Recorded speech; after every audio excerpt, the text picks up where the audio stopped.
नमस्कार, मैं शिक्षा मिश्रा मध्य प्रदेश के सुप्रभात न्यूज में आपका स्वागत करती हूँ। दोस्तों, मध्य प्रदेश की तमाम फटाफट खबरों को जानने के लिए हमारे चैनल को सब्सक्राइब जरूर करें। साथ ही कमेंट सेक्शन में जरूर बताएं कि आप मध्य प्रदेश के किस जिले से हमारे न्यूज को देख रहे हैं। तो चलिए शुरू करते हैं खबरों को, जानते हैं आज के मुख्य समाचार।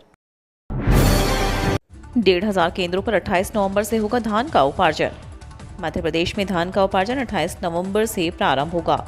2,040 रुपये प्रति क्विंटल की दर से पंजीकृत किसानों से उपार्जन किया जाएगा। 8 लाख किसानों ने ई उपार्जन पोर्टल पर पंजीयन कराया है। वहीं दिसंबर से ज्वार और बाजरा की खरीद की जाएगी। ज्वार का समर्थन मूल्य 2,970 और बाजरा को 2,350 रुपये प्रति क्विंटल है। किसानों को यह सुविधा दी गई है कि वे अपनी सुविधा के अनुसार उपार्जन केंद्र का चयन कर सकते हैं।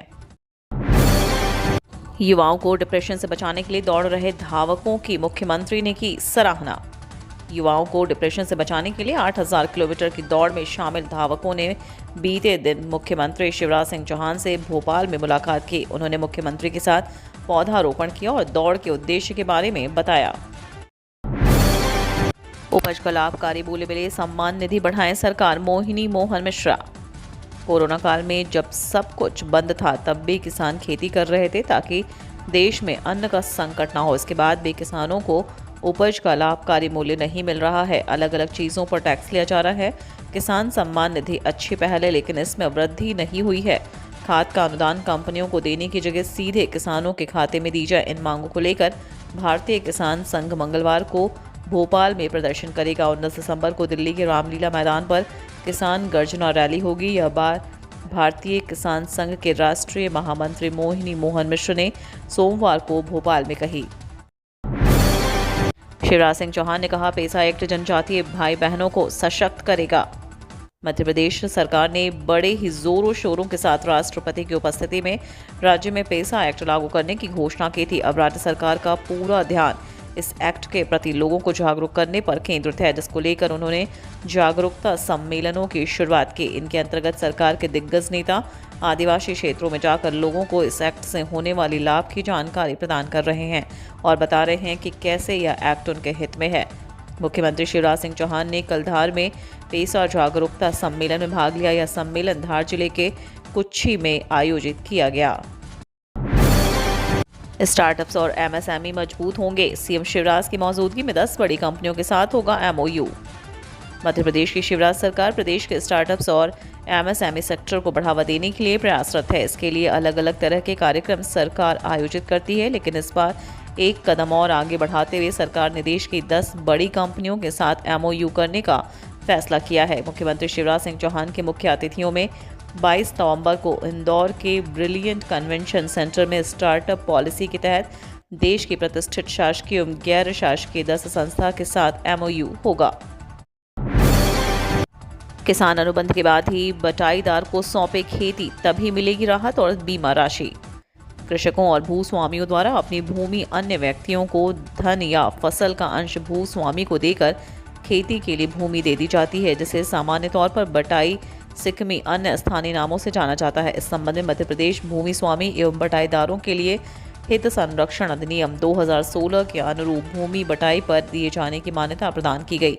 अधिनियम भूमि स्वामी बटाईदार दोनों के हितों का संरक्षण करता है। अब कोई भी भूमि स्वामी अपनी भूमि बटाई पर देने या किसी व्यक्ति द्वारा बटाई पर लेने की वैधानिकता तभी मानी जाएगी जब दोनों पक्षों द्वारा मध्य प्रदेश भूमि स्वामी बटाईदारों के हितों में संरक्षण अधिनियम 2016 के नियम 4 के तहत अनुबंध निष्पादित किया हो।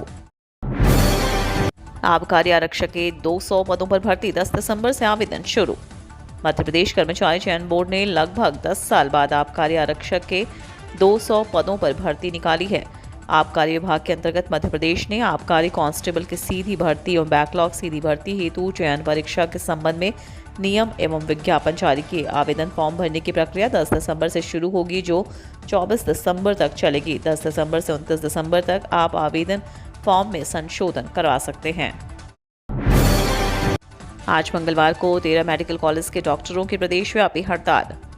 मेडिकल कॉलेज में प्रशासक की नियुक्ति के विरोध में प्रदेश के सभी चिकित्सकीय संगठन लामबंद हुए। दरअसल सरकार प्रदेश के पूरे 13 मेडिकल कॉलेज में प्रशासकीय अधिकारियों की नियुक्ति का प्रस्ताव लेकर आ रही है। इसी को लेकर यह विरोध कर रहे हैं। इनका कहना है कि टेक्निकल संस्थाओं में टेक्नोक्रेट्स काम करें, ना कि ब्यूरोक्रेट्स। इनका कहना है कि देश में कहीं भी मेडिकल कॉलेज में ब्यूरोक्रेट्स की नियुक्ति नहीं है, तो मध्य प्रदेश में ऐसा क्यों हो रहा है। मंगलवार को 22 नवंबर को सुबह 8:30 बजे से सभी 13 कॉलेज के डॉक्टर प्रदेशव्यापी काम बंद हड़ताल पर जा रहे हैं। इसमें हमीदी अस्पताल में सभी चिकित्सकीय संगठन भी शामिल होंगे। कच्चे तेल में राहत, पेट्रोल डीजल में लगी आग। एमपी के इन शहरों में बढ़ गए ईंधन के दाम। इंटरनेशनल मार्केट में क्रूड ऑयल के दामों में राहत जारी है। बावजूद इसके देश में पेट्रोल और डीजल की कीमतों में कोई बदलाव नहीं हो रहा है। मध्य प्रदेश में ईंधन के भाव में उतार चढ़ाव लगातार जारी है। विभिन्न शहरों में इसकी कीमत भी अलग देखी जा रही है। अन्य राज्यों के मुकाबले यहाँ फ्यूल की कीमत ज्यादा है। यहाँ लगातार 100 के पार देखी जा रही है। 10वीं क्लास के छात्रों के लिए अच्छी खबर, सीबीएसई ने जारी की नई सुविधा, परीक्षा की तैयारी में मिलेगी मदद। केंद्रीय माध्यमिक शिक्षा बोर्ड ने 10वीं कक्षा के छात्रों के लिए आइटम बैंक जारी कर दिया। इस सुविधा के जरिए विद्यार्थी को परीक्षा की तैयारी में मदद मिलेगी। करीब 2 साल बाद सीबीएसई प्री बोर्ड परीक्षाएं आयोजित करने जा रहा है। बोर्ड की परीक्षाएं शुरू होते ही छात्रों को चिंता भी शुरू हो जाती है। उन्हें प्रश्न पत्र का पैटर्न और परीक्षा का सिलेबस समझने में दिक्कत होती है। इस समस्या का समाधान करने के लिए बोर्ड ने अपनी यह खास सुविधा शुरू कर दी है। CBSE city coordinator Rajeev Ranjan के मुताबिक यह शुरुआत छात्रों की परीक्षा की तैयारी को बेहतर बनाने के लिए लाया गया है। गुजरात चुनाव प्रचार के लिए जाएंगे वीडी शर्मा, युवा मोर्चा को लेकर कही ये अहम बात। गुजरात विधानसभा चुनाव के लिए बीजेपी ने अपनी पूरी ताकत झोंक दी है। कई प्रदेशों के मुख्यमंत्री, केंद्रीय मंत्री और बड़े नेता वहां चुनाव प्रचार के लिए पहुंच रहे हैं। सीएम शिवराज सिंह चौहान भी वहां का दौरा कर चुके हैं। अब बीजेपी प्रदेश अध्यक्ष वीडी शर्मा प्रचार के लिए जा रहे हैं वहां। इसी के साथ उन्होंने मध्य प्रदेश में बीजेपी युवा मोर्चा के अभियान और आगामी कार्यक्रम के बारे में भी जानकारी दी। हाईकोर्ट ने राज्य सरकार, चुनाव आयोग और मंडी बोर्ड को नोटिस जारी कर मांगा जवाब। प्रदेश की कृषि उपज मंडियों में कार्यकाल बीत जाने के बाद भी चुनाव न करवाए जाने पर किसान काफी परेशान हैं। लिहाजा इस मामले को लेकर मध्य प्रदेश हाईकोर्ट में एक जनहित याचिका दायर की गई, जिसमें आज सुनवाई करते हुए जबलपुर हाईकोर्ट ने राज्य सरकार, चुनाव आयोग और मंडी बोर्ड को नोटिस जारी कर 3 हफ्तों में जवाब मांगा। यह याचिका जबलपुर में रहने वाले मनीष शर्मा की ओर से दायर की गई है। नरोत्तम मिश्रा का प्रियंका गांधी पर पंजाब की पार्टी में ही दम तोड़ रहा है लड़की हूं, लड़ सकती हूं का नारा। कांग्रेस नेता उमंग सिंघार पर दुष्कर्म और मानसिक प्रताड़ना का आरोप लगने और एफआईआर दर्ज करने के बाद गृह मंत्री नरोत्तम मिश्रा ने प्रियंका गांधी से सवाल किया है। उन्होंने कहा कि मुझे मीडिया के माध्यम से ज्ञात हुआ कि कांग्रेस विधायक के खिलाफ एफआईआर कराने वाली पीड़िता कांग्रेस की पदाधिकारी और वर्तमान में पार्टी के विभिन्न पदों पर है। प्रियंका जी, आप देश की बात करती हैं और पार्टी में ही महिलाएं असुरक्षित हैं। लड़की हूँ, लड़ सकती हूँ का आपका नारा पार्टी में ही दम तोड़ रहा है। उन्होंने कहा कि प्रियंका जी ने नारा दिया था लड़की हूँ, लड़ सकती हूँ, लेकिन लगता है जब कांग्रेसियों के पापाचार सामने आते हैं तो प्रियंका जी आंख व कान बंद कर लेती हैं। क्या केंद्रीय सरकार की इस योजना के तहत बेटियों को मिलेगा 1.5 लाख रुपए? जानिए क्या है सच्चाई। केंद्र सरकार द्वारा कई योजनाएं महिलाओं और बेटियों के लाभ के लिए चलाई जाती हैं। इन योजनाओं का मकसद बेटियों को सशक्त बनाना होता है, जिसके तहत लड़कियों को पढ़ाई से लेकर शादी तक में मदद मिलती है। कुछ दिनों से प्रधानमंत्री कन्या आशीर्वाद योजना नामक एक योजना की चर्चा सोशल मीडिया पर वायरल हो रही है। यूट्यूब के एक चैनल पर इस योजना का दावा किया गया है, जिसके तहत मोदी सरकार बेटियों को 1,50,000 रुपए की राशि देगी। आइए जाने इस योजना का सच।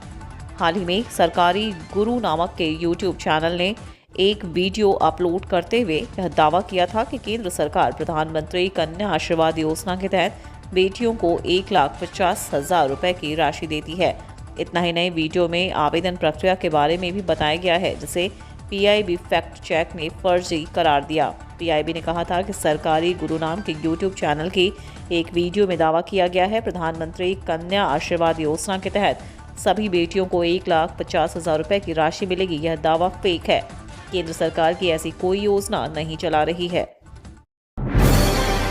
कई जिलों में शीतलहर का येलो अलर्ट, 2 दिन बाद तापमान में वृद्धि का अनुमान। मध्य प्रदेश में इस समय मौसम ठंडा है। लगभग सभी जिले सर्दी की चपेट में हैं। पहाड़ी क्षेत्रों में जमे बर्फ से टकरा कर आ रही बर्फीली हवाओं से पारा नीचे गिर रहा है और ठंड बढ़ रही है। मध्य प्रदेश मौसम विभाग ने प्रदेश के कुछ जिलों में शीतलहर चलने की संभावना को देखते हुए येलो अलर्ट किया है। मध्य प्रदेश मौसम विभाग ने आज जारी अपने दैनिक रिपोर्ट में बैतूल, खरगोन, खंडवा, छतरपुर, जबलपुर जिलों में कहीं कहीं आने वाले एक दिन तक शीतलहर चलेगी। मौसम विभागों ने लोगों से शीतलहर से बचाव का अनुरोध भी किया है।